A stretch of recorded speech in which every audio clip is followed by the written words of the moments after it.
So this will be the third and final video of P2N1 Group 4. This video will be showcasing the assembly process of the wheelchair project. So this is our design matrix. Our design matrix divided into 4 components: is chassis, load, wheels, and component layouts. For chassis, we have selected Jesus chassis because it's very lightweight and has a simple design. For load, we have selected Jesus' idea to have storage space below the chair, and Sean's idea to have basket-slash pouches on the sides. For wheels, we just think that the wheels are better suited for control and agility compared to tracks. For layout of components, we just think that the layout which we will show later is the best. So this is our bill of materials. We have chosen all these materials because we believe that with these materials, we can make an efficient and innovative mobility device. Okay, so fast forward. Wai Ming has soldered all 3 pin joints to the matrix board. Now he has to solder wires connecting the pin joints to each other. So let's see how he does it.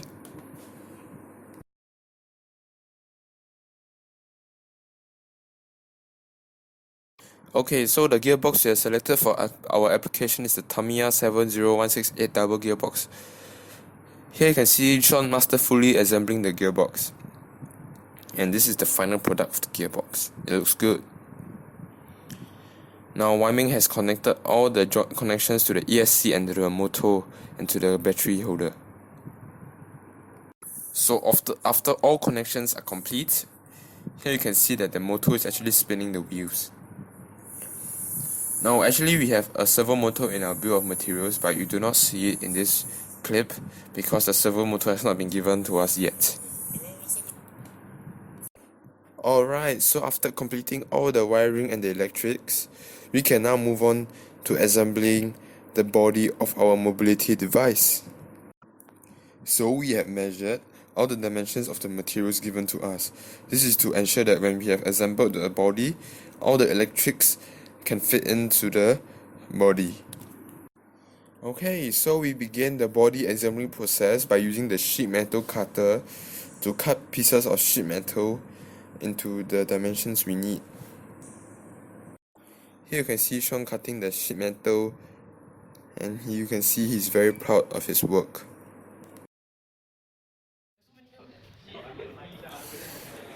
So, after cutting the sheet metal in the required dimensions, we have to use the sheet metal bender to bend the sheet metal into the required angle for our body. Here you can see Sean carefully making sure that the sheet metal is parallel with the sheet metal bender so that the bend will be great.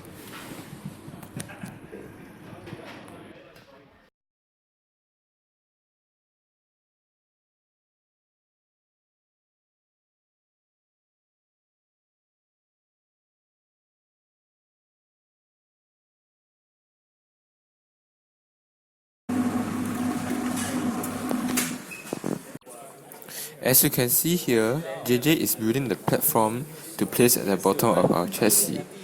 This platform is for us to store the load below the passenger compartment. As you can see, Seong is punching holes so that we can revert the chassis.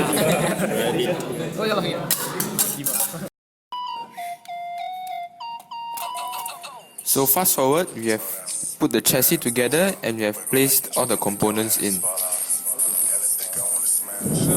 Now you can see Wai Ming setting up the connections inside the body and making sure everything's okay.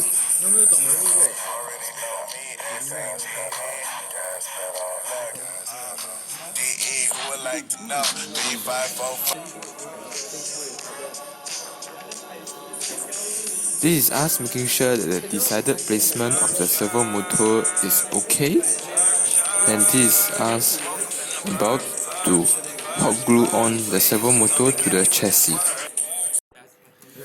This is us testing out the prototype with the hook attached. The hook is an L-shaped piece of plastic attached to the left of the chassis. The hook rotates vertically. When the prototype is at the starting position, the hook is positioned vertically upwards. When the prototype is moving, it will remain vertically upwards until the prototype hits the gate, where the hook will fall forward and land on the top of the gate. This will enable us to open the gate.